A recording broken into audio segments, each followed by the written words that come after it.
Last class I have discussed one or two rules which are associated with the position of article. Third rule, when we use a and the, if a and the is used before before adverb, and adverb is before adjective, and adjective is before noun. Clear? So first rule of article is it is basically used before noun.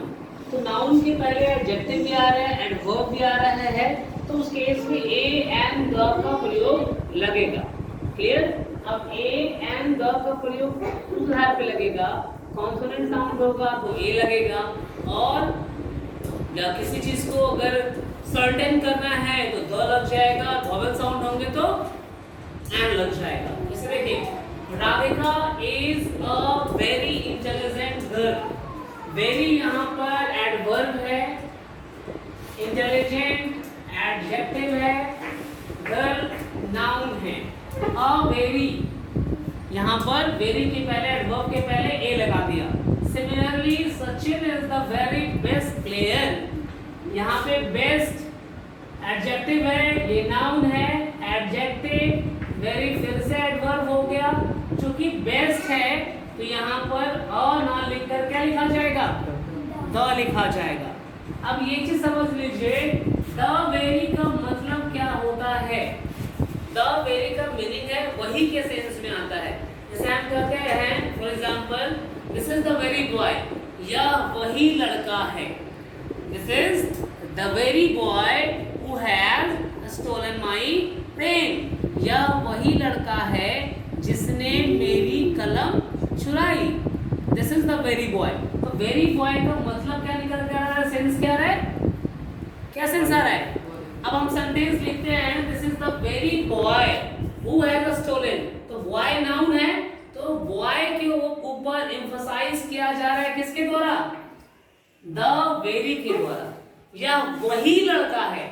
वही बोलने पर क्या हुआ? Boy के ऊपर जोर दिया गया. This is the very boy, मतलब उसे पहचान लिया गया है, रिकॉग्नाइज कर दिया गया है, इसलिए यहाँ पर एम्फसाइज लिखा हुआ है. जब हम लोग द प्लस वेरी यूज करते हैं तो नाउन के ऊपर क्या किया जाएगा? एम्फसाइज किया जाता है. रूल नंबर 4 में देखिएगा, अगर सच हो या वाट हो या मेनी हो या रादर हो या हाफ हो, इन सभी के बाद ए एंड का प्रयोग होगा प्लस नाउन होगा. यहाँ पर सच के बाद द नहीं लगेगा, वर्ड के बाद द नहीं लगेगा, मेनी के बाद द नहीं लगता है, रादर के बाद द नहीं लगेगा, नहीं हाफ के बाद द लगेगा. अब ए और एन है, दैट इज इनडेफिनिट आर्टिकल है. अब ए और एन लगा हुआ है, यूज होगा, तो that depends upon the consonant sound as well as on vowel sound. तो जहां पे कॉन्सोनेंट साउंड होंगे वहां पे ए लग जाएगा, जहां पे वॉवेल साउंड होंगे वहां पर एन लग जाएगा.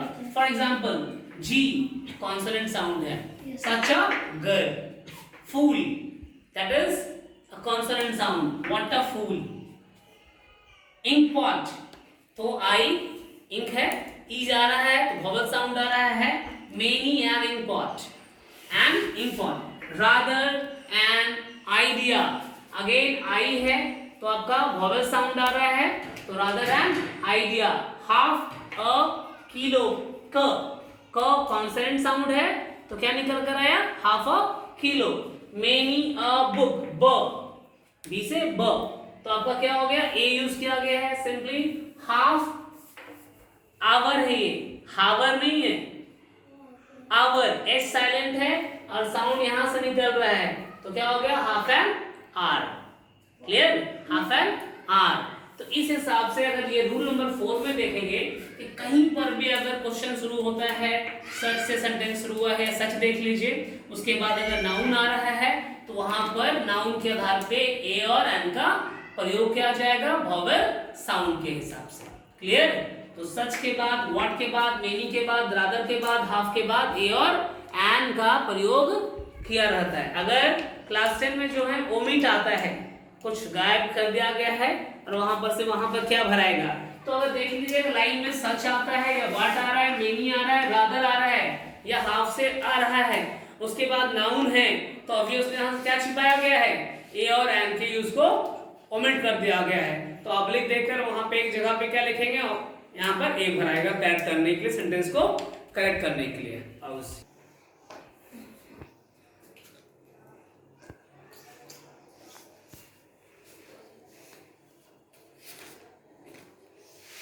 नोट देखिए, सबसे पहला चीज है, कह रहा है कि अगर मेनी के बाद कोई प्लूरल नाउन आ जाता है, जैसे मैंने लिख दिया मेनी और बॉयज, बॉयज क्या है, प्लूरल नाउन है, ठीक है।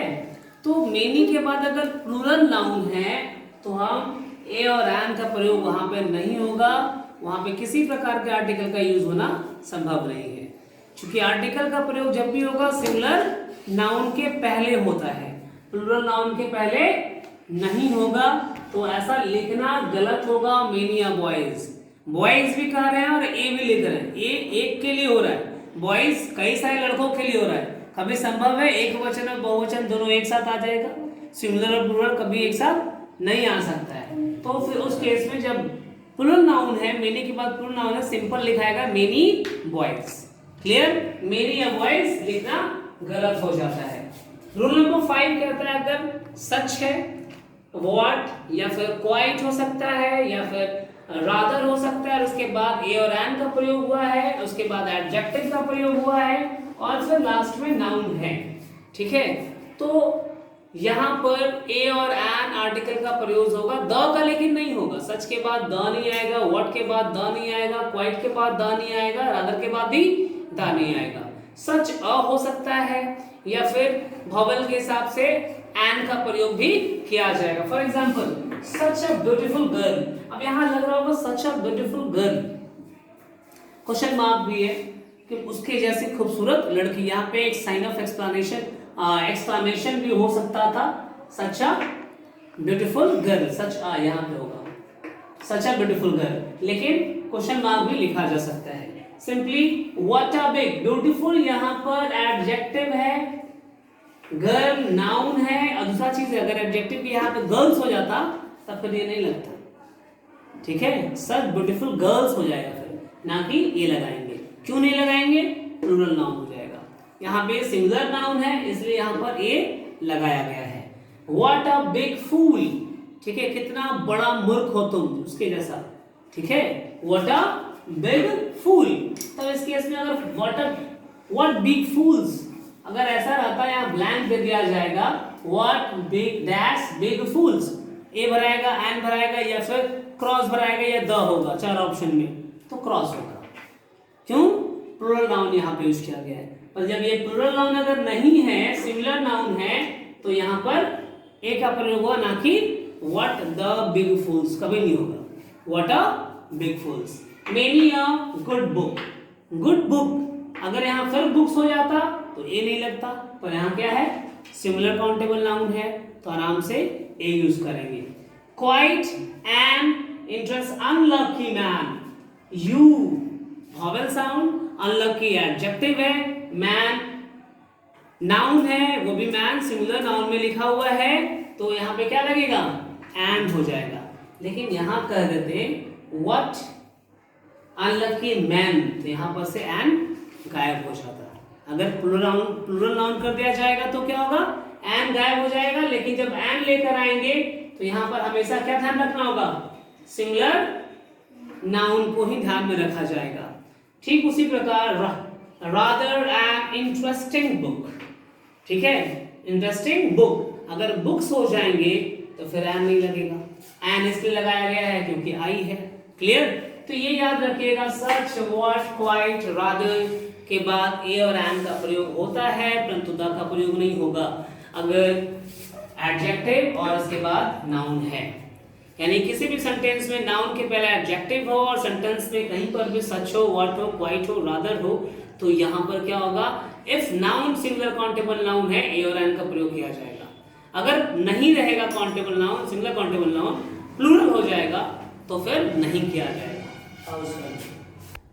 Now rule number 6, all, both, double अगर किसी वाक्य में है और उसके बाद नाउन का भी उस वाक्य प्रयोग है तो all, both, double के बाद द का प्रयोग किया जाएगा। नाउन यहाँ पे प्लूरल नाउन भी नाउन रह सकता नहीं, प्लूरल नाउन ही रहेगा। क्यों रहेगा प्लूरल नाउन? ऑल, सभी, यानी बहुवचन का अर्थ निकल के आ रहा है, बहुत सारे लोगों को कंक्लूड किया जाएगा। बोथ, उसमें भी दो व्यक्ति आ जाते हैं तो प्लूरल हो जाता है, और डबल तो दुगना, ये भी अपने आप में क्या है? प्लूरल वर्ड है, बहुवचन को एक्सप्रेस करने वाला शब्द है।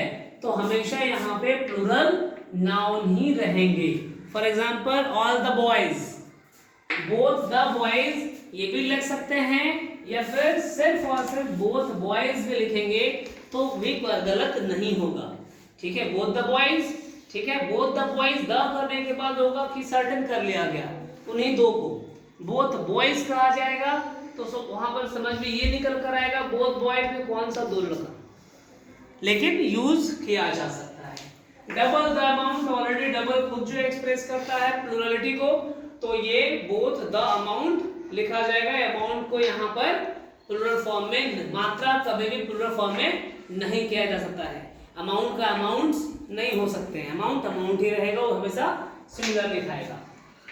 यहाँ नोट में लिखिएगा कि ऑल के बाद द प्लस प्लूरल नाउन ही स्टेट होगा। जब ऑल के बाद द और प्लूरल नाउन यूज होता है तो किसी पार्टिकुलर खास वस्तु या लोगों के बारे में कहा जा रहा है, खास समूह के लोगों के बारे में कहा जा रहा है, या खास समूह के वस्तुओं के बारे में कहा जा रहा है। The is use after all, both, double, सिर्फ ऑल को डबल नहीं, एग्जैक्टली द भी यूज करते हैं, और जस्ट द भी यूज करते हैं। For example exactly the same, हम लोग बोलने के क्रम में क्या होता है? एग्जैक्टली द सेम मतलब उसी के जैसा, ठीक उसी के जैसा, एग्जैक्टली द सेम, ठीक उसी के जैसा के अर्थ में हम लोग यूज कर रहे हैं। उसी प्रकार से just the right amount, just the right amount मतलब उचित मात्रा में। अब जैसे नमक, कैसे कभी कभी हम लोग शो देखते हैं, कुकरी शो, जहाँ पे खाना बनाने का शो चल रहा होता है, तो वहां पे बोला जाता है just the right amount of salt according to your taste. The right amount of salt का मतलब क्या है? मतलब मुट्ठी उठाया और नमक डाल देगा किसी खाना में? नहीं, सही मात्रा में कि स्वादानुसार उसको दिया जाएगा। जस्ट के बाद ए और एन का प्रयोग भी होता है, पर वो ए और एन के केस में क्या है? वॉवल और कॉन्सोनेंट साउंड को हम लोग ध्यान रखेंगे। तो ये चीज दिमाग में रख लीजिए कि जस्ट के बाद आपका ए एन द तीनों प्रयोग होते हैं। द का लगाने के बाद क्या होता है? सर्टेनिटी आ जाता है, just the right amount, certain amount की बात की जा रही है। पर वहीं पर जस्ट एन ऑर्डिनरी मैन, सिर्फ एक असाधारण व्यक्ति है, तो ये यहाँ पे क्या हो रहा है? वो पार्टिकुलर नहीं है ना, वो क्या हो गया? अनसर्टेन निकल कर आ रहा है। तो जब द है जस्ट के बाद तो सर्टेनिटी की बात करेगा, द नहीं रहेगा, ए और एन रहेगा तो अनसर्टेनिटी की बात की जाएगी। समाप्त।